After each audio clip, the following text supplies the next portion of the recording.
dengan mendengarkan tausiah, dengan mendengarkan ilmu yang sumbernya jelas dari Al-Quran dan As-Sunnah. Itulah yang menjadikan kita tetap apa? Waras. Jadi walaupun orang mulai menganggap LGBT, mungkin sebagian menganggap biasa, kemudian penyimpangan-penyimpangan dianggap biasa, tapi ketika kita senantiasa mendapatkan siraman-siraman Al-Quran dan As-Sunnah, maka kewarasan itu terjaga. Nah, maka salah satu di antara cara kita untuk mempertahankan keimanan, yo istiqomah duduk di majelis taklim. Karena apa? Salah satu tempat untuk mengistirahatkan hati yang mulai capek. Ada orang-orang itu yang capek bukan fisiknya, tapi apa? Capek pikirannya, capek hatinya, gampang baper. Ah, ini ibu-ibu banget ini. Gampang baper, gampang tersinggung, orang ngomong apa salah faham, orang pakai apa dikira pamer. Itu tandanya hati kita mulai lelah. Nah, tempat mengistirahatkannya ya majelis taklim semacam ini. Itu insya Allah menjadikan hati kita itu kembali tunduk, kembali menuju jalan yang Allah ridhoi, dan akhirnya capek-capeknya hati itu hilang. Maka kita bersyukur kepada Allah ketika Allah takdirkan kita duduk di majelis taklim semacam ini, dan kita berdoa semoga acara kita, niatan kita, apa yang kita lakukan, keberangkatan kita sampai nanti pulang, Allah catatkan semuanya sebagai ibadah. Amin ya rabbal alamin. Salawat beriring salam semoga tercurahkan kepada uswah kita, suri tauladan kita, Nabi besar Muhammad sallallahu alaihi wasallam, di mana Rasulullah itu bersabda, khairukum li ahlihi wa ana khairukum li ahli. Standar baiknya seseorang itu menurut Nabi Muhammad timbangannya, jadi standar orang itu dikatakan baik atau tidak, itu bukan kepada teman, bukan kepada tetangga, bukan kepada murid, bukan kepada guru. Tidak hanya pada perkara itu. Tapi standar tertinggi untuk melihat Anda itu orang baik atau bukan, itu dilihat dari penilaian istri Anda terhadap Anda. Karena kalau di depan istri, udah nggak ada jaim-jaiman ya. Jadi apa adanya kita itulah yang kita tampakkan di hadapan istri. Maka kalau kita bisa baik dengan apa adanya di depan istri kita, kok kita ya? Apa bahasa yang pas ya? Maka artinya Anda betul-betul orang yang baik, yang kebaikannya itu asli, bukan pura-pura, bukan lip sync, bukan sesuatu yang dibuat-buat. Nah, tapi sementara kalau orang baik sama temen, kadang-kadang hanya faktor takut diomongin pelit. Takut, iya. Anda kok kayak curhat banget sih? Ya iyanya gak usah kenceng-kenceng lah, saya tahu.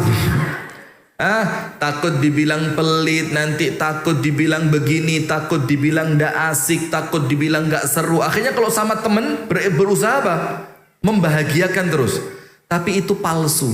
Nah, maka sekarang lihat, kalau kita pengen tahu pada hakikatnya saya ini baik atau tidak, lihat bagaimana pendapat pasangan Anda tentang Anda. Kalau pasangan bilang kamu emosian, ya udah itulah kita. Ini entah laki entah perempuan. Kalau pasangannya bilang kamu norak, ya udah itu aslinya kita. Kalau pasangan bilang kamu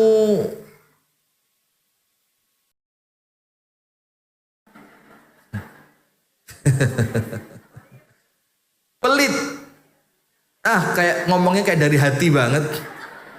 Kalau pasangan bilang kamu pelit, ya itulah aslinya kita. Karena tidak ada penilaian yang paling jujur kecuali dari orang terdekat. Karena dia yang tahu kita apa adanya. Nah, maka dengan itu Rasulullah mengisyaratkan kepada kita, orang yang terbaik di antara kalian adalah mereka yang mampu berbuat baik kepada pasangannya.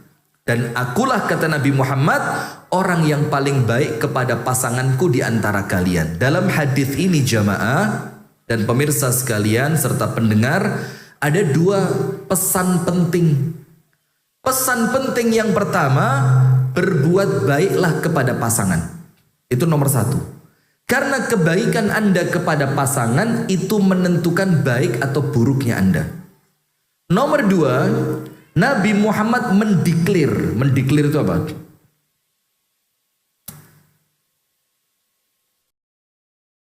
Saya kalau di kampung Inggris gak perlu saya terjemah gini-gini ini. Mereka udah paham. Saya kalau di sini khawatir gak ngerti gitu loh.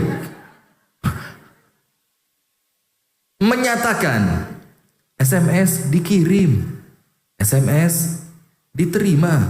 Ingat gak? Playboy kabel. Masa gak ingat? Anda gak gaul Anda. Sudahlah, saya mau bercanda akhirnya garing juga gara-gara Anda gak ngerti ini kan. Sudah, nah maka jamaah sekalian, Rasulullah menampakkan bahwa akulah, yaitu Nabi Muhammad, yang paling baik di antara kalian kepada pasanganku. Maksudnya Nabi apa? Tirulah aku, contohlah aku, sebagaimana yang Allah firmankan di dalam Al-Quran, laqad kana lakum fi rasulillahi uswatun hasanah. Alhamdulillah jamaah sekalian, di pagi hari ini kita diberi tema tentang dialah syurga, bukan dan, yang tepat atau. Dialah syurga atau nerakamu. Ini diambil dari satu hadis Nabi. Ada seorang perempuan datang kepada Nabi Muhammad SAW. Kemudian perempuan itu menanyakan tentang permasalahannya. Setelah perempuan itu selesai dari apa yang dia tanyakan, perempuan ini mau pergi. Maka oleh Nabi Muhammad ditanya, alaki ba'lun, wahai ibu, apakah engkau memiliki suami? Maka ibu tadi menjawab, iya, saya punya suami. Apa kata Rasulullah? Ditanya lagi, bagaimana sikapmu terhadapnya? Dengerin bu jawabannya bu. Aku ikuti dan aku turuti semua yang dia mau. Coba kayak ibu-ibu Jumat barokah kan? Semua yang dimaui suami dituruti. Betul nggak ibu-ibu begitu kan? Sampai ketika suaminya mau nikah lagi silahkan. Aman pak, aman, tenang, tenang. Sabar dulu, ini pembukaan ini. Nanti kita gaspol. Nah sudah, ini perempuan bilang apa? Semua yang suamiku inginkan, yang suamiku minta, yang suamiku perintah, semuanya aku lakukan. Kecuali. Anda kok kecuali poligami maksudnya? Ya bukan itu. Kecuali ketika aku tidak mampu, maka aku memohon maaf kepadanya. Apa kata Rasulullah? Ajal. Betul bu.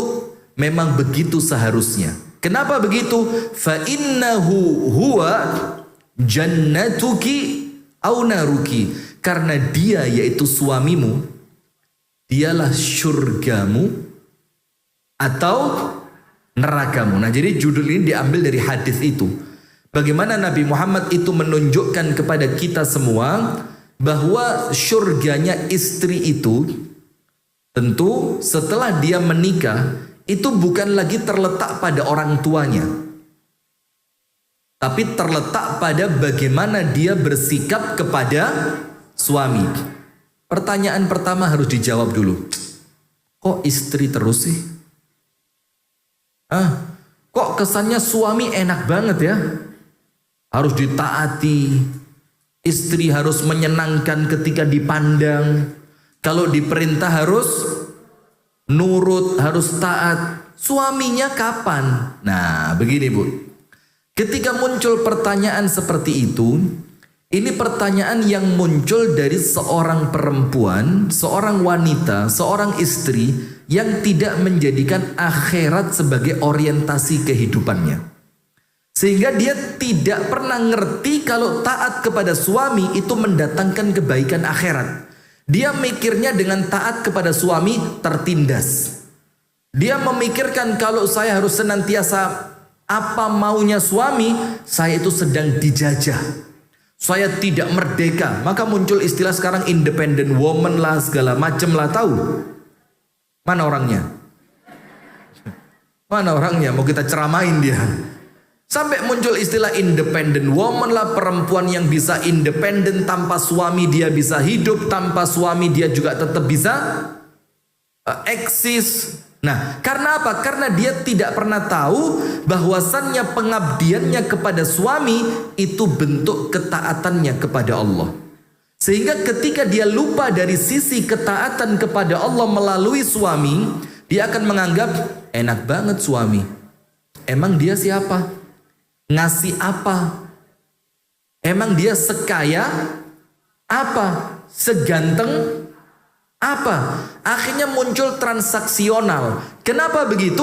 Karena Anda tidak pernah menganggap suami itu jembatan Anda untuk masuk ke dalam surga. Nah, maka kami punya satu judul pengajian, itu udah dipotong sama teman-teman, udah diedit, dirapiin, jadi bercanda-bercandanya udah hilang. Itu tinggal dagingnya saja, tinggal isinya. Itu kapan harus berpisah dan kapan harus bertahan. Ini tausiah ini kami bikin khusus untuk banyaknya konsultasi atau curhat tentang perempuan yang gak kuat lagi dengan suaminya. Ustadz, saya harus cerai atau bertahan? Ada gak pertanyaan yang sama seperti itu di sini? Ada. Anda udah tua-tua, gak usah begitu lah bu. Udahlah ya, udah pasrah aja, pasrah, tenang, qanaah. Insya Allah nanti husnul. Udah gak usah mikir yang macam-macam, udah. Mau mikir apa lagi ya kan? Nah tapi ternyata ya kejadian. Mohon maaf ya, ini Bu kita gak ngomong sesuatu yang sensitif lah, karena usia itu terkadang sensitif. Nah tapi ternyata ada. Itu perceraian yang perempuannya itu usianya 62 tahun. Cerai. Dan tidak tahu wallah alam bagaimana ceritanya, tapi kejadian. Nah sudah, maka kami bikin judul tadi, memilih antara bertahan atau berpisah. Itu nanti silakan dicek. Yang salah satu inti yang kita sampaikan adalah apa? Ketika bertahan dengan keadaan suami yang tidak baik itu tetap menjadikanmu akan mendapatkan surga. Artinya dengan Anda mampu bersabar, Anda tetap mampu berbakti kepada suami yang seperti itu, Anda tetap mengharapkan dia bakal berubah, Anda mampu mendoakannya, Anda senantiasa membangun husnudzon yang baik kepadanya, maka suami yang seperti itu akan mengantarkan Anda menuju surga. Jadi kenapa milih cerai? Sakit. Mulai lebay. Sakit. Tidak kuat. Sampai ada yang bilang, kalau orang lain Ustadz mungkin udah masuk rumah sakit jiwa. Kalau orang lain mungkin sudah masuk apa? Rumah sakit jiwa. Nah saya bilang, loh justru karena Allah tahu Anda mampu, maka masalah ini Allah berikan kepada Anda. Karena Allah tahu kalau yang dikasih orang lain bakal gila. La yukallifullahu nafsan. Udah ngerti gitu loh. Buat apa saya ceramah di sini? Ya, pulang. Kita kemas ini kamera ini ya. Nah sudah, maka ibu-ibu sekalian, itu tema kita. Bagaimana ketaatan seorang istri kepada suaminya itu akan mengantarkan dia semakin dekat menuju surganya siapa? Allah. Karena apa bu? Kita taat kepada suami sampai kapan sih bu? Anda disuruh taat sama suami itu sampai kapan sih? Sampai kapan? Akhir cuma sampai meninggal saja. Kalau nanti ba'da sholat zuhur meninggal ya apa? Ya udah selesai. Cuma yang menjadikan terasa berat itu karena kita mikir umur kita masih panjang. Masih kurang 20 tahun sama orang ini. Minta ampun. Amit. Coba. Karena Anda dibisikin oleh setan seakan-akan usia Anda masih, sehingga Anda merasa taatnya Anda kepada suami itu beban yang usianya masih lama.